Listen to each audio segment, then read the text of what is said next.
Day Show with Barbara Eiler, B. Benaderet, Dink Trout, Charles Dant in the orchestra, and yours truly, Vern Smith, is written by Frank Galen and stars our popular young singer in A Day in the Life of Dennis Day. Here's Dennis to sing for the first time on the air, hand-holding music. I like mountain music, I like a simple tune. I like it 'cause my tonsil gets the hang of it so soon. Then I get my nerve up, I'm out to take a chance. With mountain music back of me, I'm raring for romance. Give me a hand, hold the music, it fits me like a glove. Give me a hand, hold the music, the stars and moon above. Give me something with a swing, give me something I can sing. Give me a hand, hold the music, it starts me making love. I've seen it work in barnyards, no kidding, that's a fact. The animals hear music and you should see how they act. The pig starts cutting capers, romancing all his sows, and bulls get very tender when they cuddle up the cows. Give me a hand, hold the music, it fits me like a glove. Give me a hand, hold the music, with stars and moon above. Give me something with a swing, give me something I can sing. Give me a hand, hold the music, it starts me making love. Cousin Sue was dying, they thought her time had come. The doc got absent-minded and he started in to hum. The tune that he was humming really woke Sue from the dead. She threw the covers off and yelled as she jumped out of bed. Give me a hand, hold the music, it fits me like a glove. Give me a hand, hold the music, with stars and moon above. Give me something with a swing, give me something I can sing. Give me a hand, hold the music, it starts me making love. Uncle Fudd was 90, he married 7 times. He didn't like the women, but he sure loved wedding chimes. At 89, he wed a gal, and she was 28. And every time he danced with her, he lost his upper plate. Give me a hand, hold the music, it fits me like a glove. Give me a hand, hold the music, with stars and moon above. Give me something with a swing, give me something I can sing. Give me a hand, hold the music, yes, hand, hold the music, to start me making love.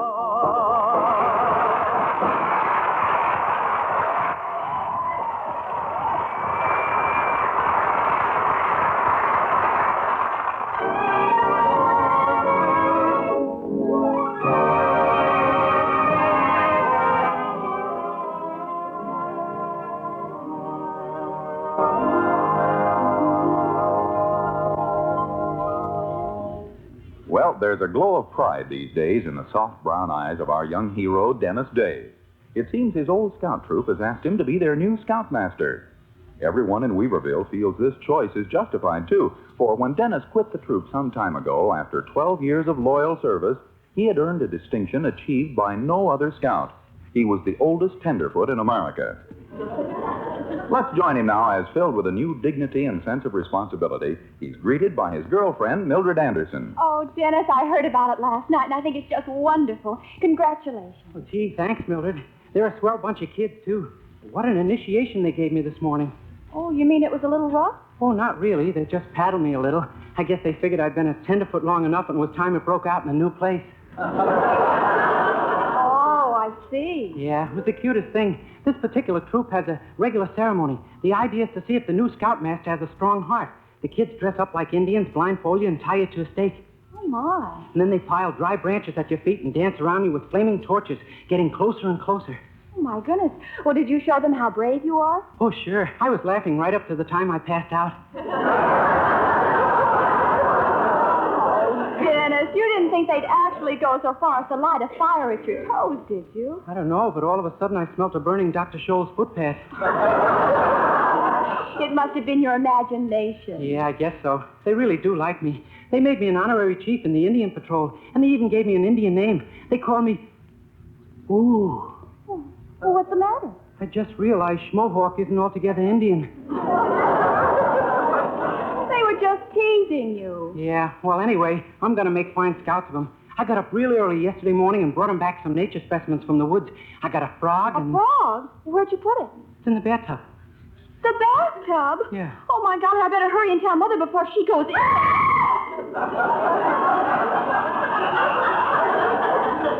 Too late, they've messed. Oh, my gosh, Mother will have a fit. What other nature specimens did you bring home, for goodness sake? Well, just a couple of birds' eggs. I put them under the pillows on the couch where it's nice and warm. The couch? Yeah. Good gravy. Daddy just laid down on it to take a nap. Oh, my gosh. Come on. We better see if they're all right. Daddy? Daddy, wake up. Huh? What? Be careful, Mr. Anderson. One wrong move and you might be a mother. What? There's some birds' eggs in the couch, Daddy. My gracious, now there's a tree shortage? No, I put them there to keep them warm.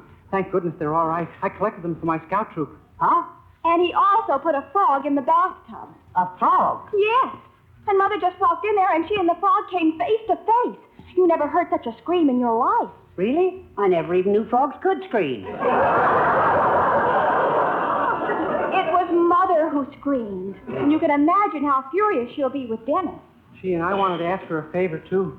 Our troop has to get out of the school building while they're building the new gym, and I was going to ask Mrs. Anderson if we could hold our scout meetings here for a while. Well, if you want any favors from her, son, you better not let her know that you had anything to do with that frog. Oh, no. Play very innocent or she'll... Oh. Good morning, Mother. Oh, hi, Mrs. Anderson. Morning, flame of my passion. All right. Now, which one of you idiots... Oh, not me, Mrs. Anderson. I didn't even know it was there.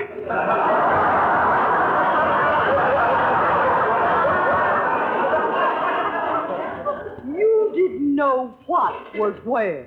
I guess I should have waited for the question first, huh? So it was you who put that frog in my bathtub. Frog? Why, I don't know what you're talking about.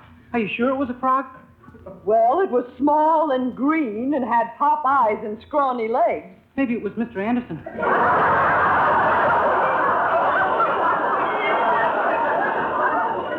Don't be ridiculous. He doesn't have pop eyes. You tell him, love bundle. So help me, Dennis Day. If I ever find another frog in my bathtub, the two of you will croak together. Now get up there and get him out. I've got troubles enough of my own these days. Gee, sometimes I think maybe she doesn't like me. Oh, she's just been kind of upset lately. It's a civic committee she's on to chase the racketeers out of town. They've been working for weeks and still haven't found out who's the head of the gang. Well, there's no sense my even mentioning my scout troop when she's in a mood like this. I only wish I knew what to do. Say, what about your spinster friend Ruth Baker, Dennis? Huh? Well, she works for that Mr. Conrad who just bought the old building on the outskirts of town. Yeah? Now, maybe she could get him to let you have a vacant office to meet in. Oh, I'm scared to go near that Miss Baker. She's one of those women who keeps trying to hold on to her youth. Well, what of it? I'm the youth. Don't be silly, Dennis. All Ruth Baker wants of you is your friendship. Well, then why doesn't she ask me for it instead of trying to squeeze it out of me? But, Dennis, she's your only hope. You don't want to let your boys down, do you? Oh, all right, I'll go. Only I'm breaking the first rule of scouting. Well, what do you mean? Our motto is be prepared, and I don't have a suit of armor to my name.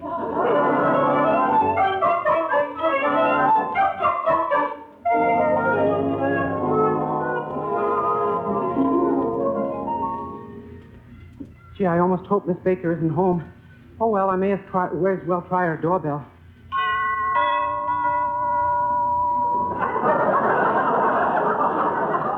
Gosh, I won't feel safe here until that thing plays When I Grow Too Old to Dream. Yes? Why, Dennis Day, my little bundle of warmth. Come in, darling, come in. Miss Baker, please, get a grip on yourself. Oh, I tried that, and it's no fun at all.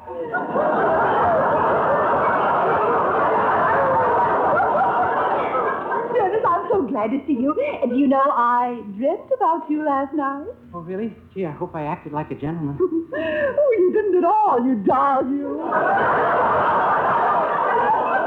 You hugged me badly and kissed me over and over again. I did? Yes. Do you ever have dreams like that about me? Oh, no, ma'am. I'm pretty careful about my diet. Oh, you're so cute. I'm simply gaga about you. Yeah, I'm sorry, Miss Baker, but about you, I'm only ga. Oh, yes, I know, darn it. Well, what do you want to see me about? Well, let me put it this way, Miss Baker. There's nothing in the world more important than young boys who are going to grow up to be men, is there? If you're looking for an argument to that, you've come to the wrong place. Well, I'm glad to hear you say so, because I've just been made a Scoutmaster of the... Scoutmaster? Yes, ma'am. Well, then, shouldn't you do a good deed every day? Oh, yes, ma'am. Well, how about doing your good deed for today with me? Okay, come on outside and I'll help you across the street.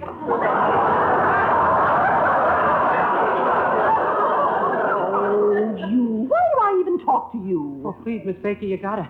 My scouts have no place to meet, but you work for this Mr. Conrad who owns the whole building. Now, if you could get me an appointment to see him... No. Huh? I said no. You're always so mean to me. Why should I be nice to you? But gee whiz. No. Well, would you for a teeny-weeny kiss? Yes.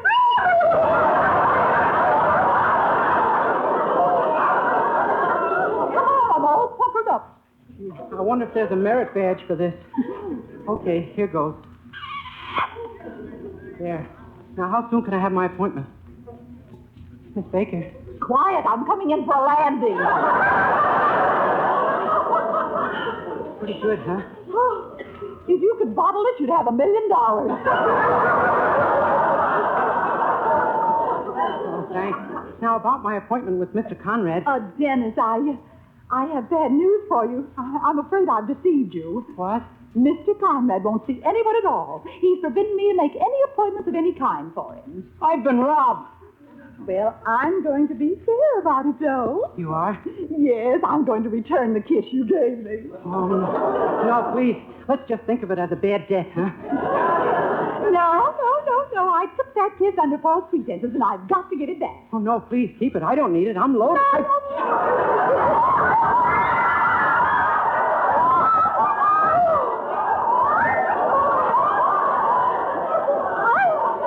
The kiss I gave you was much bigger than the kiss you gave me, wasn't it? Miss Baker, get that look out of your eye. If you think I'm going to make change, you're crazy.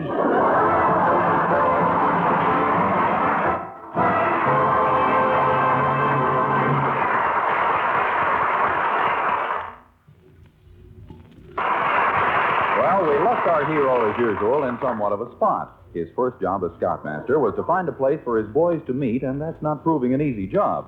Mr. Conrad, who owns a building on the outskirts of town, won't make appointments to see anyone. But Dennis still feels he's his best bet. But I tell you, this Mr. Conrad's a big shot, Dennis. Yeah? You can't go barging in to see him without an appointment. He'll throw you out on your ears. So I'll wear earmuffs. Well, don't take me so literally. I didn't mean actually on your ears. Don't take me so literally. I didn't say where I'd wear the earmuffs. I'm trying to explain to you that nobody gets to see Mr. Conrad. Mr. Anderson, I promised my scouts they'd have a place to meet. And if I have to see this Mr. Conrad to get in, I'll see Mr. Conrad. Well, my stars. What's come over you all of a sudden? I'm becoming a man, that's all. I've started shaving every month now, and by golly, I'm going to live up to it. Good for you. And maybe that's just the way to see him, by acting like an even bigger shot than he is. Huh? Meet him on his own level. Yeah? Don't even send in your name. Just tell him D.D. wants to see him. Yeah? A real big shot like J.P. Morgan never calls himself anything but just J.P. Gee, that's right. And don't ask him anything. Just tell him that you and your boys are moving into one of his offices. By gosh, I will. I'll make them think I'm a real big business tycoon. How's my beanie? Is it on straight? Well, leave that at home, then. And if you want the car, it's out and back. Boy, thanks. I'll see you later, Mr. Anderson. Oh, I sure hope he manages to...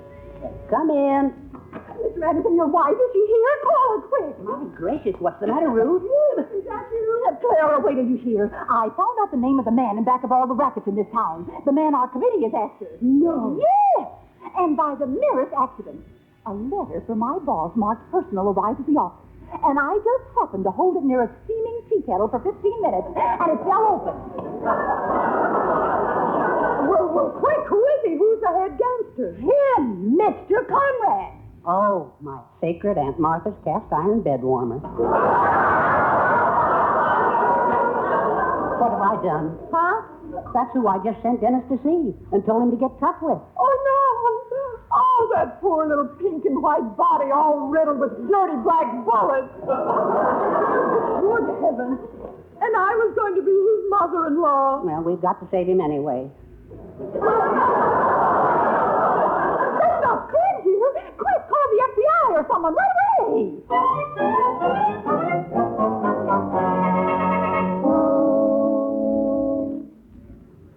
But, boss, how did that Chicago mob find out she was running the rackets here in Weaverville? Well, search me, Rocky. I thought that Conrad moniker had me covered up, but there must have been a leak. All I know is they served notice on me that they're moving in. Yeah. And you know who they say they're going to send him shy to take over? The most dangerous, toughest torpedo in the country. Dainty Dan OBrien. Oh, no. You mean the guy who took out an ad one time in the paper saying, Dainty Dan has switched to blood? Yeah.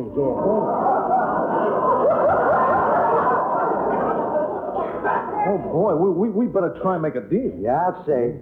Anyway, we could use a little help keeping the storekeepers in line. Schultz's delicatessen refused to pay his dues again yesterday. Oh, he did, eh? What'd you do? I ruined his whole stock of Limburger cheese. Poured a bottle of taboo over it. Well, I think we ought to burn Schultz's joint down, teach him a real lesson. Oh, no, Chief, that's going too far. You can't do that. Yeah? No, Mr. Conrad isn't seeing anybody. Who? Oh, my gosh. Send him right in. Hey, Rocky, you crazy? Who is it? It's a guy who says he's DD. Holy cow, it's Dainty Dan. This is it, Rocky. You're telling me? Conrad? Yeah. Hiya, DD. Conrad, the boys and I are going to move in on you. Yeah, well... Sure, DD. Yeah, sure, whatever you say. I won't make any trouble. Just sit down and have a cigar. Gosh, I expected results, but this is ridiculous. Well, the way I figure it, there's room for both of us here. Oh, sure. As a matter of fact, Rocky here's been telling me we're having trouble keeping our customers in line. Hey, maybe you know what to do, huh? Oh, sure. Why don't you just put up some ropes? Well, string them up, eh?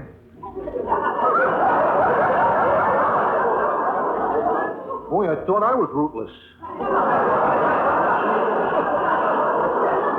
Or another good way to keep them in line is to put them up against the wall. Boy, you really are cold-blooded, ain't you? Oh, sure. I wear longies clear into June.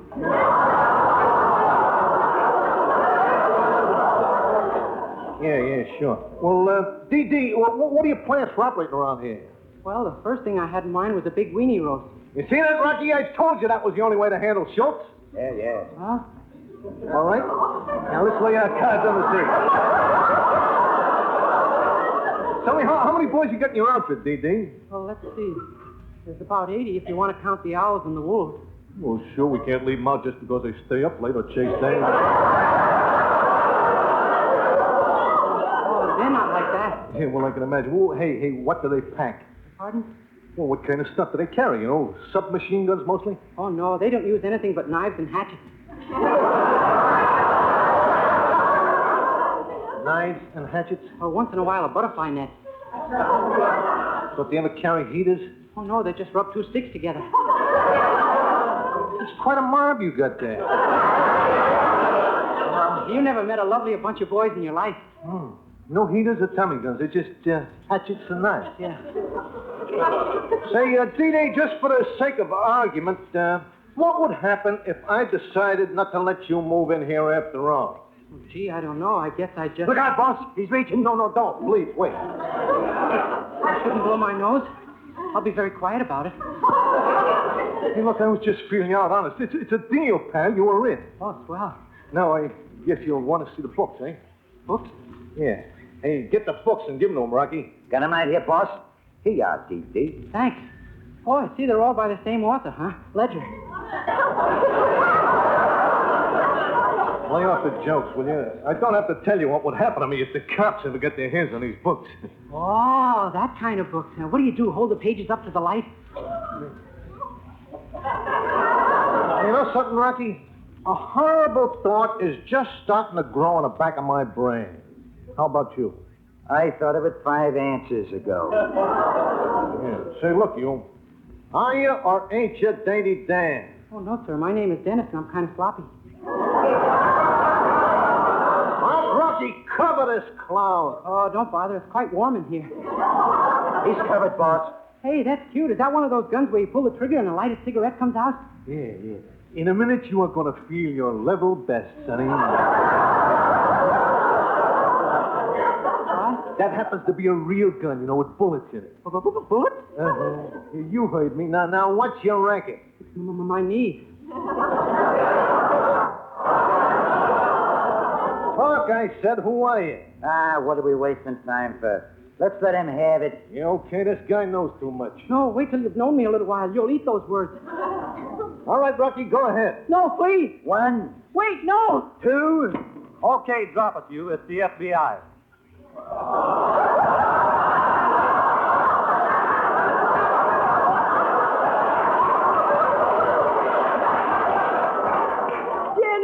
Dennis, are you all right? Are you, Dennis? Holy smoke, he brought his goon squad along.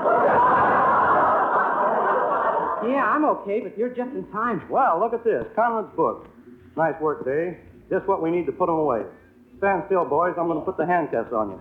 Oh, Dennis, I'm so proud of you. I'm going to give you a great big kiss. And so am I. Oh, my gosh. Mr. G-Man, Yes? do you happen to have a pair of lip cups ready, Gus?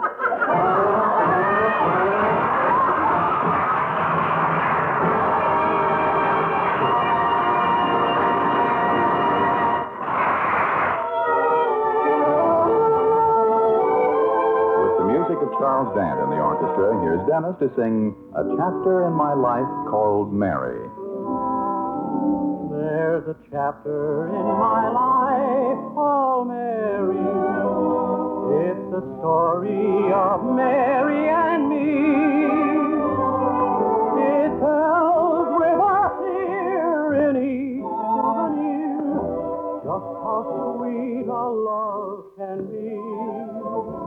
In the chapter in my life called Mary are the moments that we used to share. I live to recall and treasure them all, every tender memory there. Songs that we remember, picnics by the shore, making Mary smile or sigh, walks across the meadow, good night at her door, till that kiss of goodbye. It's a chapter in my life called Mary, and there's heartache in each little line. It's not in a book where people may look, it's in Mary's heart and mine.